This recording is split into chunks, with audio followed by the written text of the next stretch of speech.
வணக்கம் மக்களே, இன்றைக்கி நம்ம லாக் ஒரிசன் எபிசோட் 3 பற்றி டீட்டெயிலாக பார்க்க போகிறோம். வீடியோக்குள்ளே பார்த்து முன்னாடி மறக்காம நம்ம சேனலுக்கு சப்ஸ்கிரைப் பண்ணிக்கோங்க.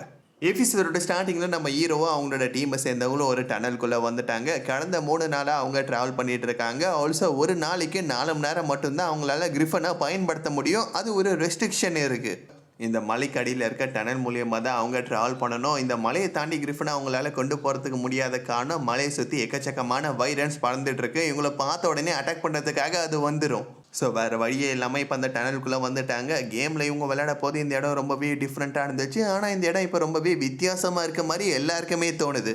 நடந்து வந்துட்டு இருக்க போதே அந்த இடத்தோட நிலைமை ரொம்பவே மோசமாக இருக்குது. இவங்களுக்கு நல்லாவே புரியுது. ஆல்சோ இது ஒரு ஏன்ஷியனான இடமா இருக்கனால கொஞ்சம் கொஞ்சமாக அங்கே இருக்கிற எல்லாமே உடஞ்சிக்கிட்டு இருக்கு. அது மட்டும் இல்லாமல் ரேட்மேனு சொல்லப்படுற டெமி ஹியூமன்ஸ் எக்கச்சக்கமாக இந்த இடத்துல இருக்குது. பட் இவங்க யாருமே அட்டாக் பண்ணாமல் இருக்குது. காரணம் இவங்களோட லெவல் எல்லாமே 90ல் இருக்கனால சண்டை போட்டு ஒன்றுமே பண்ண முடியாதுன்னு அதுங்களுக்கு தெளிவாக புரியுது.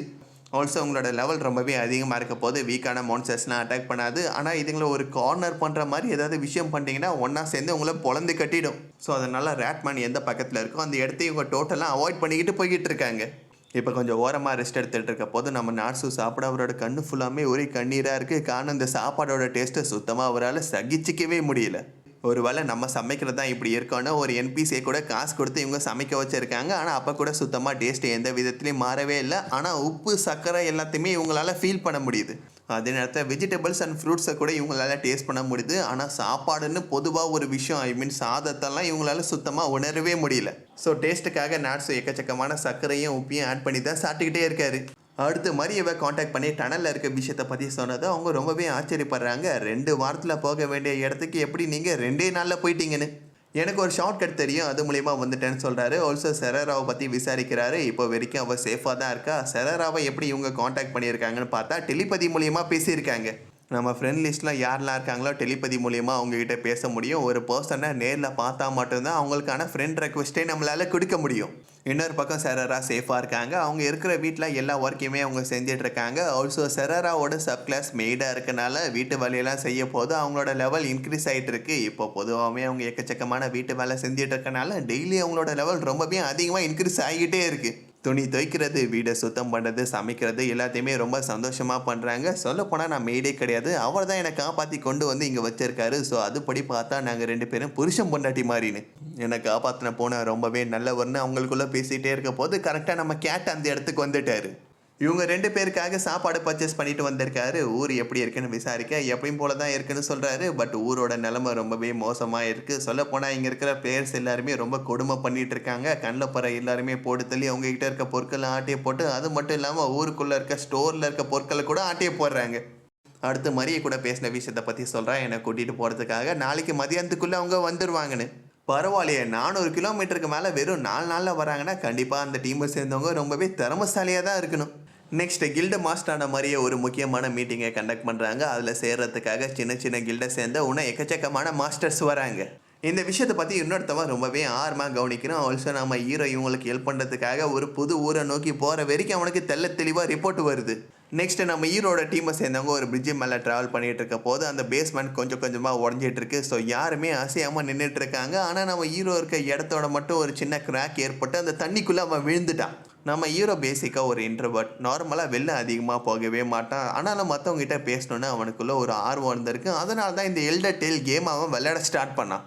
நம்ம ஹீரோ ஒரு ஸ்ட்ராட்டஜிஸ்ட்டாக இருக்கனால இந்த கேமை பற்றி நிறைய விஷயங்களை படித்து கற்றுக்கிட்டான். அந்த இன்ஃபர்மேஷனை மற்றவங்க கிட்ட ஷேர் பண்ணுறது மூலயமா அவங்க கூட எக்கச்சக்கமான ஐட்டம்ஸ் எல்லாத்தையுமே கிடைக்கிற மாதிரி செஞ்சான். நம்ம ஹீரோ செஞ்ச உதவினால அவன் ரொம்பவே ஃபேமஸ் ஆகிட்டான். எப்பயுமே நிறைய பேர் வந்து அவனை பாராட்டுவாங்க. ஸ்டார்டிங்கில் அந்த விஷயம் அவனுக்கு ரொம்பவே நல்லா தான் இருந்துச்சு. ஆனால் போக போக அதுவே அவனுக்கு ஒரு பெரிய பிரச்சனையாக மாறிடுச்சு. எந்த ஒரு விஷயமா இருந்தாலும் எல்லாரும் வந்து நம்ம ஹீரோ கிட்ட வேணுமேனு கேட்க ஆரம்பிச்சிட்டாங்க. நம்ம ஹீரோ கூட யாருமே ஃப்ரெண்டாக இருக்கணும்னு நினைக்கல. எப்பயுமே எல்லாருமே அவனை யூஸ் பண்ணிக்கணும்னு மட்டும்தான் பார்த்துருக்காங்க. அப்போ தான் புதுசான விஷயங்களை தேடி போகிற சில பேர் நம்ம ஹீரோக்கு ஃப்ரெண்ட்ஸாக கிடைச்சாங்க. நம்ம ஹீரோ கிட்டேருந்து எந்த ஒரு விஷயத்தையுமே அவங்க எதிர்பார்க்கல. கேமோட உலகம் ரொம்பவே நல்லா இருக்குது. நம்ம நிறைய புது விஷயங்களை கற்றுக்கனால எல்லாருமே ஒரு அட்வென்ச்சரை மட்டும் மெயினாக ஃபோக்கஸ் பண்ணி போனாங்க. அந்த குரூப்போட பேர் தான் இந்த லெஜெண்டரி டீமான டீ பார்ட்டி. அதுக்கப்புறம் மயக்கத்தில் இருக்க நம்ம ஹீரோ கண் முடிச்சிட்டான். அவனுக்கு எந்த விதமான டேமேஜுமே இல்லாமல் சேஃபாக தான் இருக்கிறான். தண்ணிக்குள்ளே விழுந்ததுக்கப்புறமா அவனை காப்பாற்றுறதுக்காக அகாட்சுகி ஜம்ப் பண்ண, அகாட்சுகியை காப்பாற்றுறதுக்காக நம்ம நாட்ஸும் ஜம்ப் பண்ணிட்டான். 3 பேருமே லெவல் 90ல் இருக்கனால இவ்வளோ ஹைட்லேருந்து விழுந்து கூட அவங்களுக்கு பெருசாக எந்த விதமான ஆபத்துமே ஏற்படலை. இப்போ மேப்பை பார்க்குறது மூலியமாகவே எந்த இடத்துல இருக்கும் நம்ம ஹீரோ கரெக்டாக கண்டுபிடிச்சிட்டான். ஆனால் அவன் நிஜ உலகத்தில் ஒரு கேடாக இருந்திருக்கான். அதுக்கான அர்த்தம் கம்ப்யூட்டரில் டிசைன் பண்ணுறாங்க. ஸோ இந்த மேப்பை பார்க்க போது டிசைன் மூலியமாகவே அவன் இருக்கிற இடம் பர்ஃபெக்டாக அவனுக்கு புரியுது.